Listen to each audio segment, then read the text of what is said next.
This is Wraith from Wraith Rain. I'm an author of serialized gay romance fiction.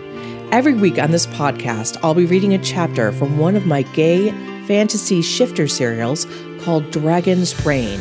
I'll explain at the break how you can find out more about this story and others I write.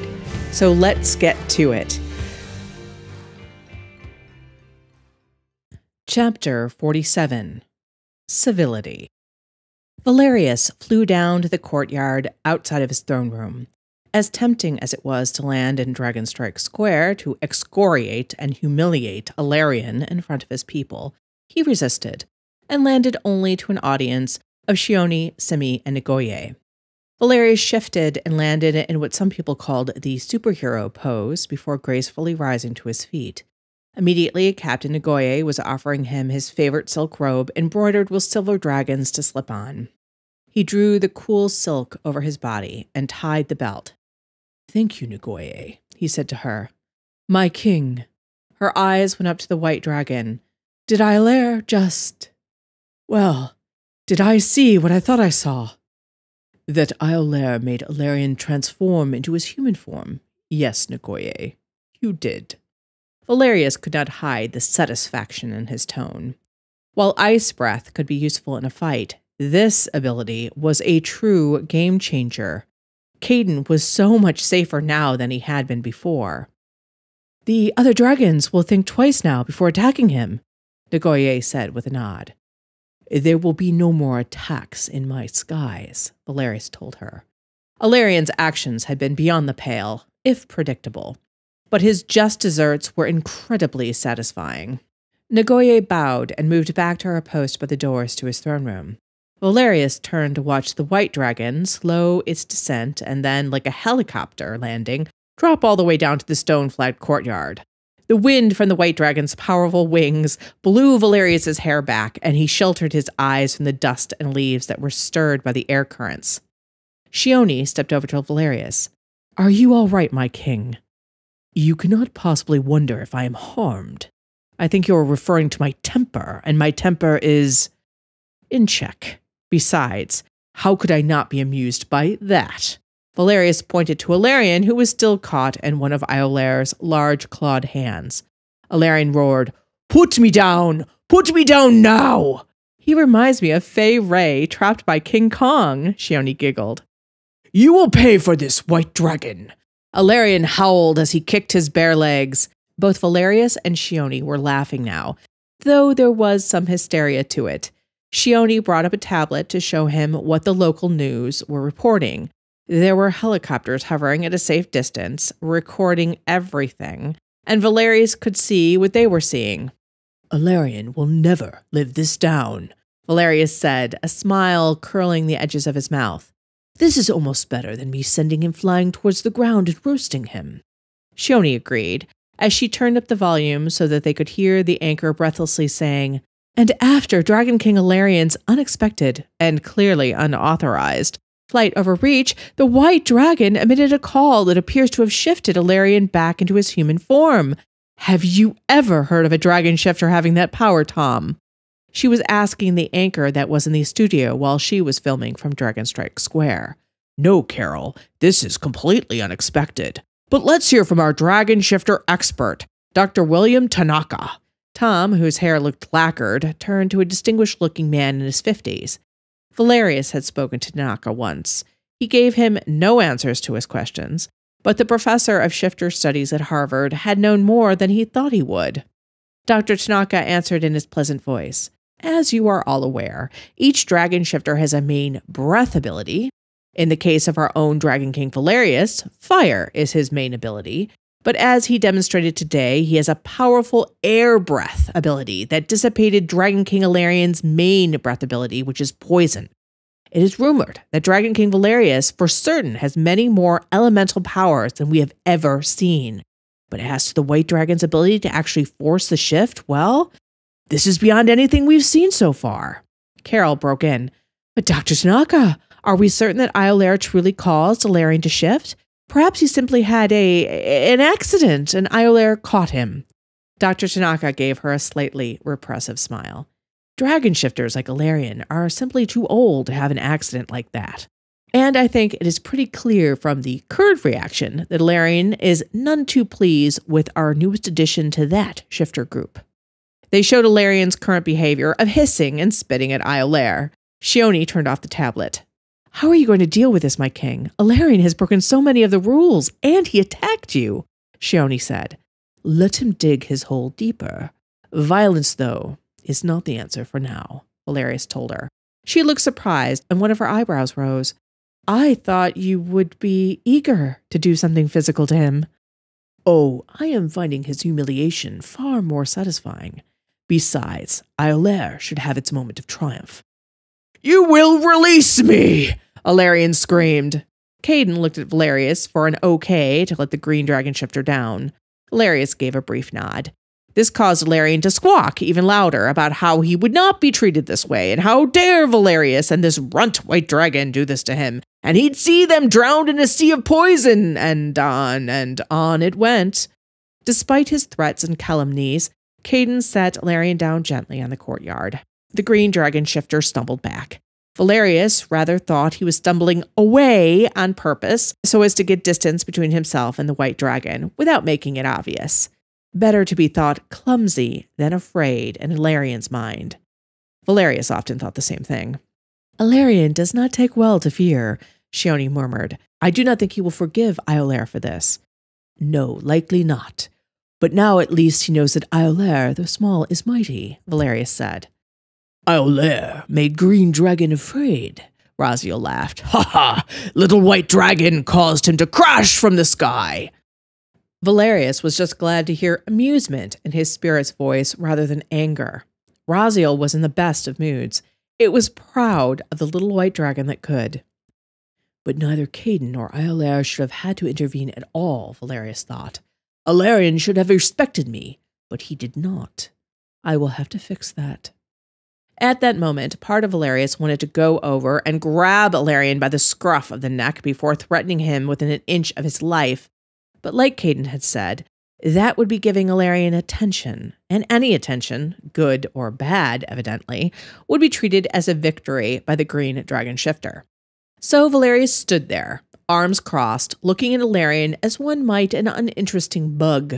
For his part, Iolaire was not looking at Valerius. Our fears about Iolaire being all but defenseless are seemingly unwarranted, Shioni murmured. We do not know the limits of this gift yet, Valerius murmured back. What do we know about it? She asked quietly. It lasts a minimum of 24 hours, unless Iolaire releases the shifter and allows them to transform.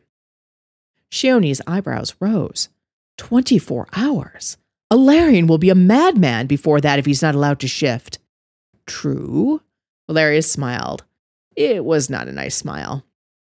But he did break the rules of civility, so I am not inclined to ask Iolaire to release him early.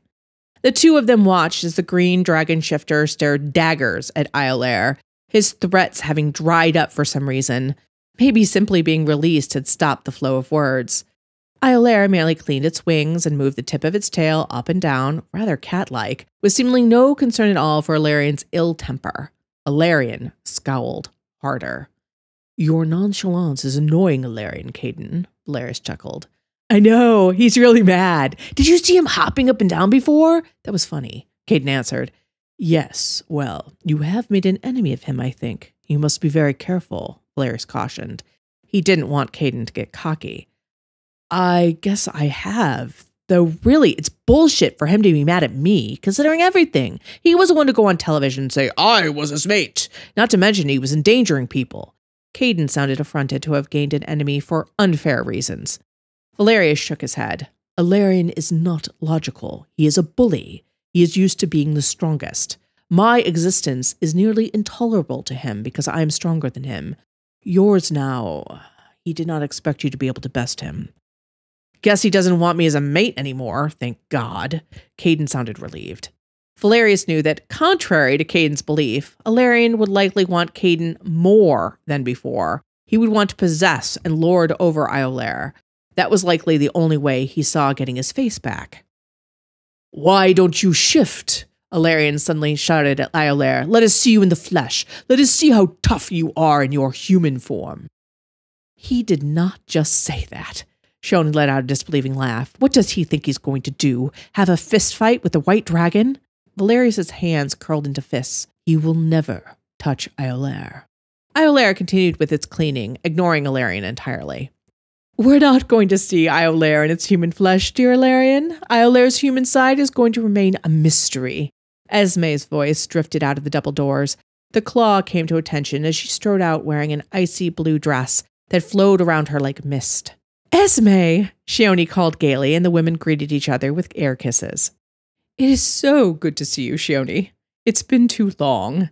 Esme smiled genuinely at the Sphinx shifter. It has. You've come at the perfect time, though.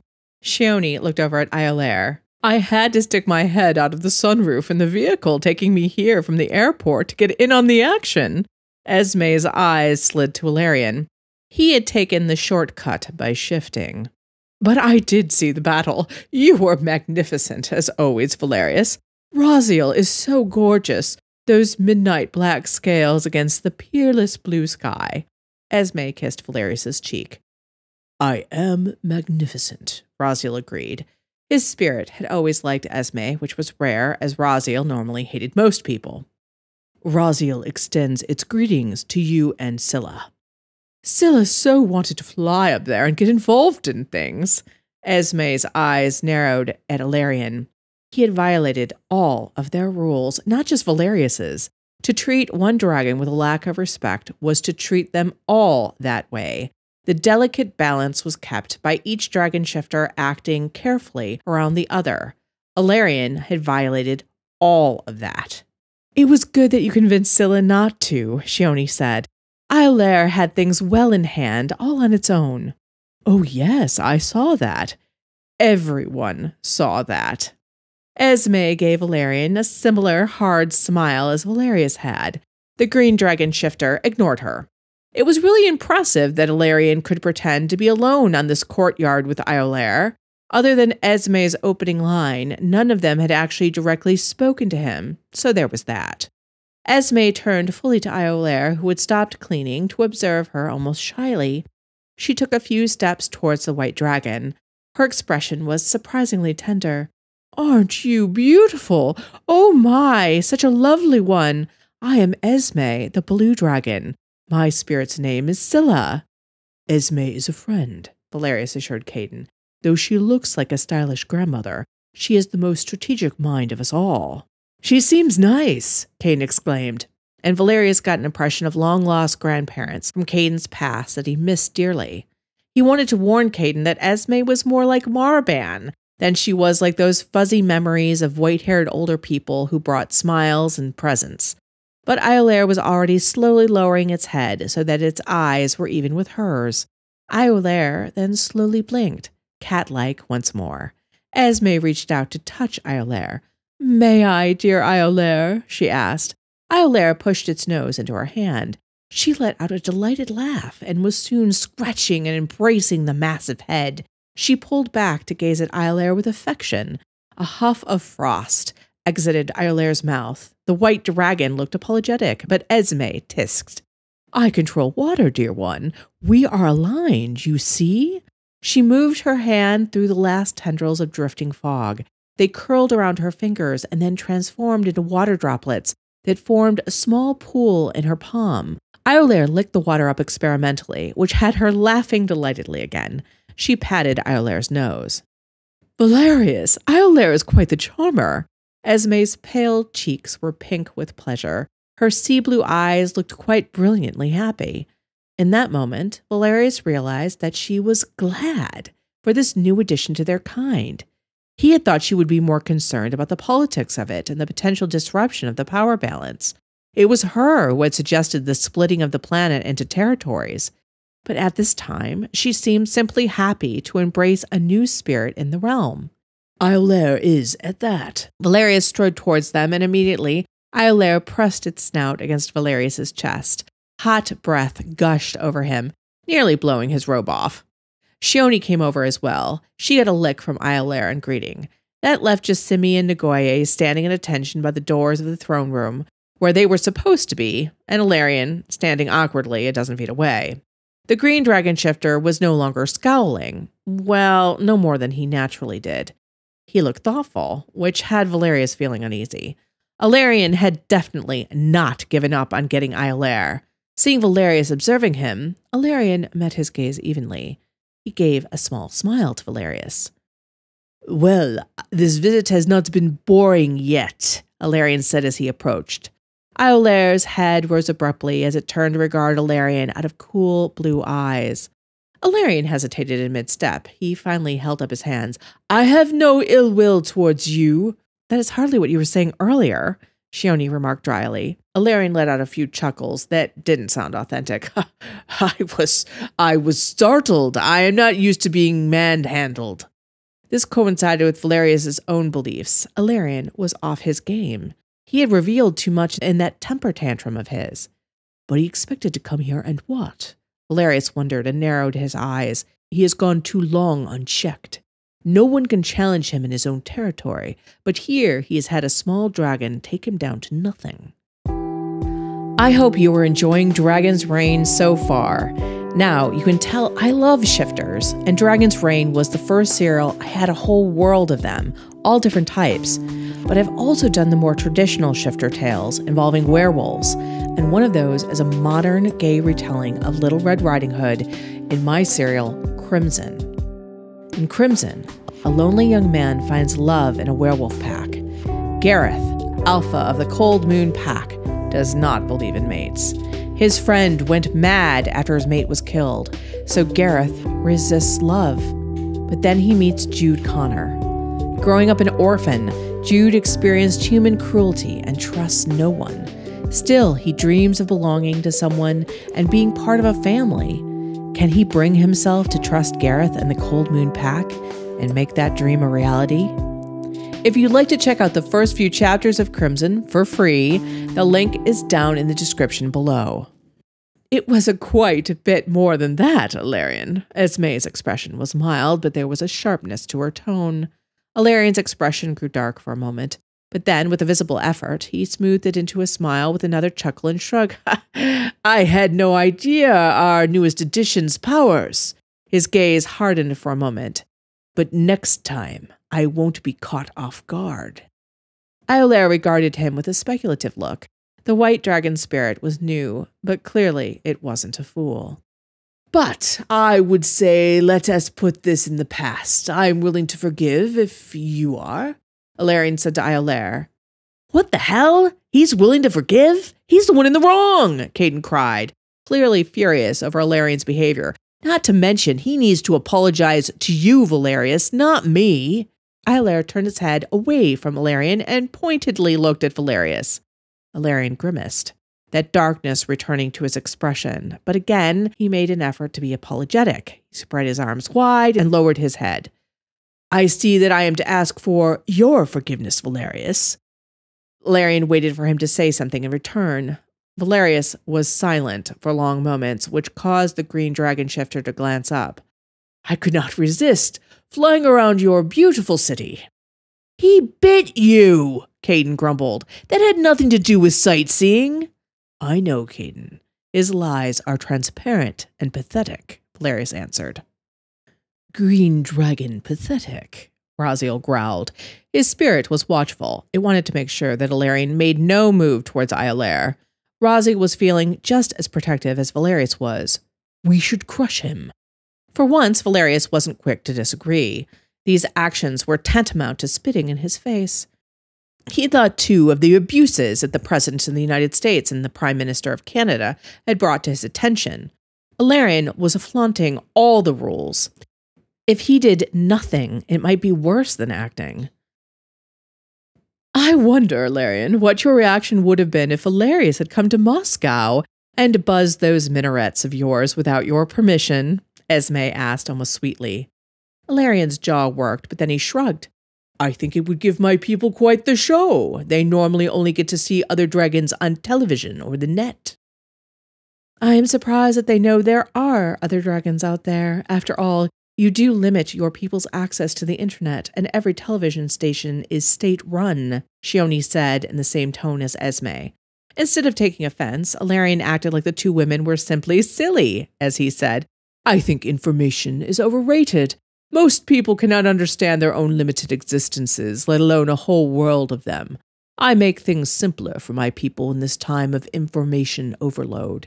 They don't need to unplug and disconnect, because their lives are much more in the moment." "Very little information comes out of your territory as well, Iolaire," Shione pointed out. "It seems like you do not want anyone to know what you are doing there." Iolaire's smile was hard. "Both I and my people want our privacy. None of us want our actions splashed over the news. That first battle between you and Iolaire was quite the sensation, Valerius. Those poor citizens of yours that got in the way, they made such a fuss about peasants dying. That is all what the free press is good for." Valerius gritted his teeth. "Every one of my people is precious to me." "Then it must have pained you greatly to have crushed so many of them," Valerian grinned. Valerius did not answer. His temper was starting to fray dangerously again. "Don't listen to him," Caden sounded disgusted. "He's not worth the time. He hasn't even noticed that you didn't accept his apology." "He will," Valerius said. He had a plan. He would put it in place. "I do not understand why you will not shift," Iolaire was saying to Iolaire. "Are you vain? Worried that your human form is not as pretty?" "Oh, please. This guy is a jackass," Caden groused. "The white dragon shifter, like you and your people, Iolaire, values their privacy. None of you will be meeting them in their human form," Valerius remarked dryly. Iolaire's tail swished happily at his words. He felt Caden's relief at them as well. Iolaire looked like he was sucking on a lemon. "But this is nonsense. How are we to court them if they are unable to speak?" Iolaire cried. He then thrust a finger in Valerius's face. "How do we know this isn't your doing? That you haven't threatened Iolaire to remain in dragon form so that you have the advantage over us?" The urge to simply bite that finger off was huge in Valerius's mind, but he stayed quite still, not even blinking. "I assure you that this is Iolaire's decision, and I am surprised that you worry about Iolaire speaking to you, considering you just like making pronouncements about it being your mate without a word from it." Iolaire put his hands on his hips and grinned. "One needs to be aggressive. Stand back, and someone might take your place."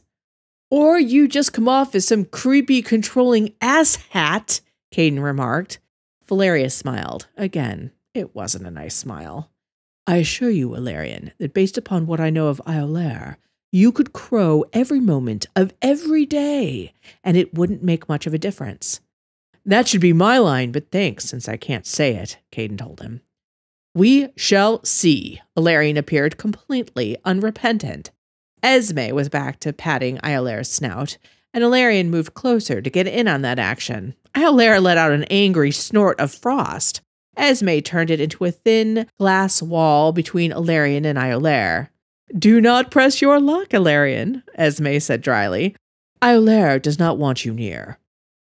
"Does this mean that you intend to throw your hat into the ring, Esme, and not to be an observer as you usually are? That you are here to court the white dragon too?" Iolaire asked. Esme narrowed her eyes at him. "Dear boy, rushing in where angels fear to tread with an arrogant smile on your face might be your way of interacting with the world, but it has never been mine. And my way has served me well throughout the millennia." As if to prove her point that her way was better, she scratched under Iolaire's chin. Iolaire's eyelids shut in pleasure. "I just thought that your friendship here with Valerius would preclude such actions by you," Iolaire said. Esme continued to scratch Iolaire. "You see things as always in a binary way, Iolaire. Mine or yours, yes or no, enemy or ally, all or nothing. It's so interesting." Iolaire's smile faded a bit. He knew she was insulting him, but couldn't quite figure out how, because, like she had said, he thought of things in those terms and couldn't see what was wrong with it.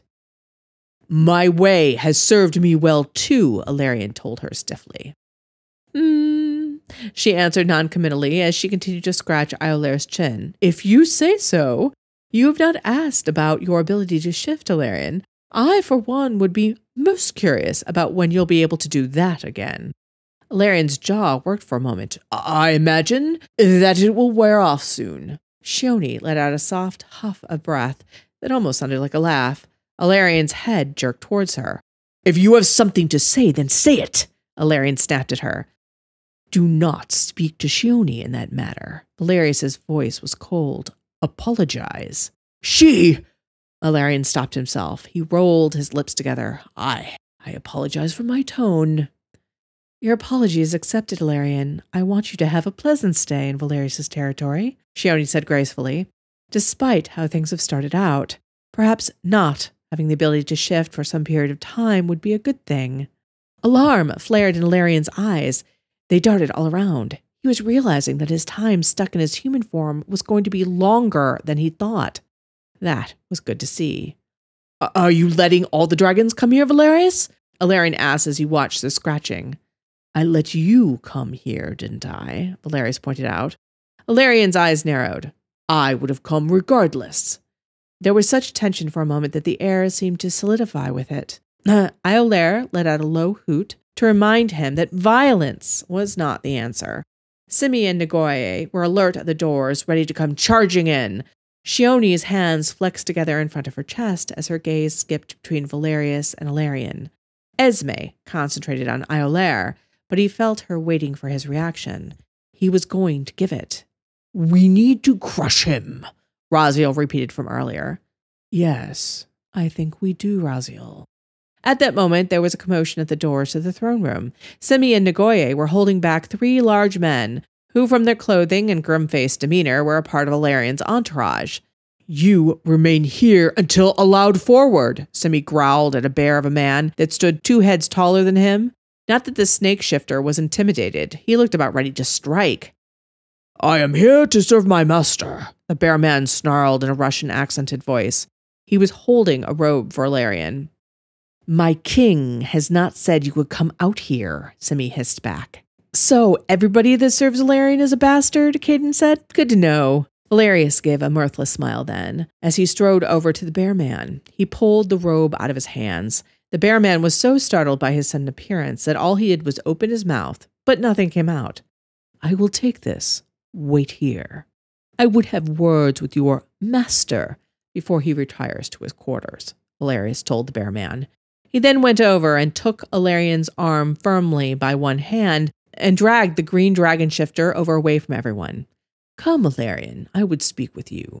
Ilarian's eyes were a sulphurous yellow at being manhandled yet again, but in their human forms, Valerius was stronger too.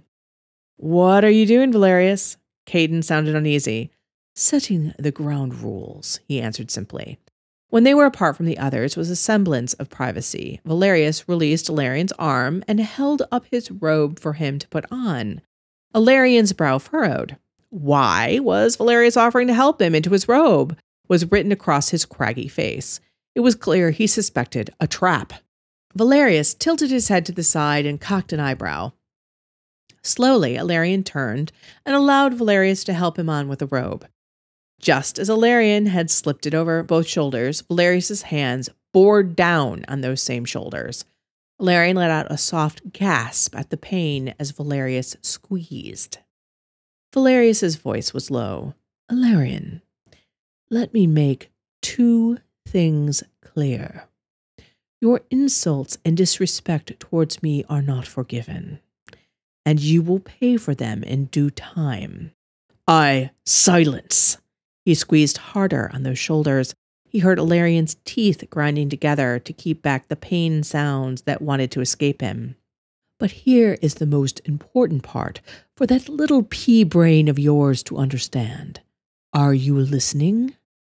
You are getting dangerously close to, are you listening? Valerius could have truly crushed some of Valerius's bones if he squeezed any harder. Ilarian grunted and nodded. Valerius continued. If you do anything, if you even attempt to do anything to harm Iolaire, I promise that I will rip your wings off and feed them to you. Is that understood? There was a half-second of hesitation, but then Ilarian nodded sharply again as Valerius started to squeeze even harder. He let Iolaire go. The green dragon shifter let out an involuntary gasp of relief and reached up to touch his shoulders, but stopped himself. Valerius met Ilarian's shadowed gaze, and with another of those not nice smiles, said, "Now, let's get you settled somewhere out of the way." I hope you enjoyed this week's chapter. Just a reminder that if you join Wraith Reign as a member, the membership is 15 to 20 episodes ahead of the free podcast. If you'd like to join and listen to all those extra podcasts, not to mention getting access to the other stories and manga on Wraith Reign, a link is down below.